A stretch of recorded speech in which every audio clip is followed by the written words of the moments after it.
கொஞ்சம் லைட்டாக ஆறுனதுக்கப்புறம் பீஸ் போட்டுக்கோங்க. அப்புறமா ரொம்ப ஆறுனதுக்கப்புறம் கட் பண்ணிக்கலாம்.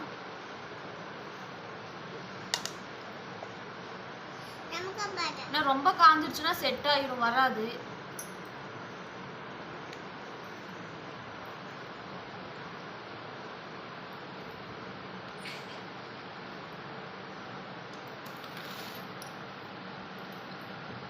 உங்களுக்கு எந்த ஷேப் வேணுமோ அந்த மாதிரி கட் பண்ணிக்கோங்க.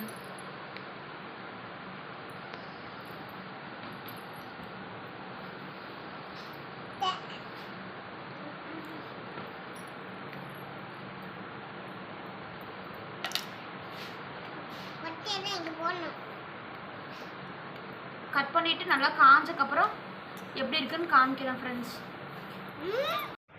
எல்லாம் பீஸ் போட்டு கட் பண்ணி எடுத்து வச்சாச்சு ஃப்ரெண்ட்ஸ். இது கொஞ்சம் ஈரப்பதம் இருக்க மாதிரி இருந்துச்சு, அதனால் கொஞ்சம் காய வச்சுருக்கோம் ஃபேன் காற்றுல. எங்களுக்கு வந்து பீஸ் வந்து சரியாக வரல, கடையில் விற்கிறாங்களா அந்த மாதிரி சைஸ் வந்து வரல. அதனால டேஸ்ட் வந்து கடையை விட கொஞ்சம் பெஸ்ட்டாக இருக்குது. இந்த மாதிரி ரொம்ப ஈஸியாக வீட்டிலே எப்படி செய்யலாங்கிறது வீடியோ பார்க்கணுன்னா எங்கள் வீடியோ பாருங்கள் ஃப்ரெண்ட்ஸ். பார்த்துட்டு சப்போர்ட் பண்ணுங்கள், லைக் பண்ணுங்கள், சப்ஸ்கிரைப் பண்ணுங்கள். இது வந்து இந்த பர்பி வந்து நான் செஞ்சது கிடையாது, எங்கள் பாட்டி செஞ்சாங்க. அதனால் சேஃப் வந்து கரெக்டான சேஃபில் வரல. இது வந்து கொஞ்சம் ஈரப்பதம் இருக்கிறதுனால கொஞ்சம் ஃபேனில் வச்சுருக்கோம்.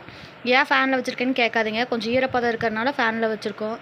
இந்த மாதிரி செஞ்சு பாருங்கள் ஃப்ரெண்ட்ஸ். செஞ்சு பார்த்துட்டு எப்படி இருக்குன்னு கமெண்ட் பண்ணுங்கள், சப்ஸ்கிரைப் பண்ணுங்கள் ஃப்ரெண்ட்ஸ், லைக் பண்ணுங்கள். பாய்.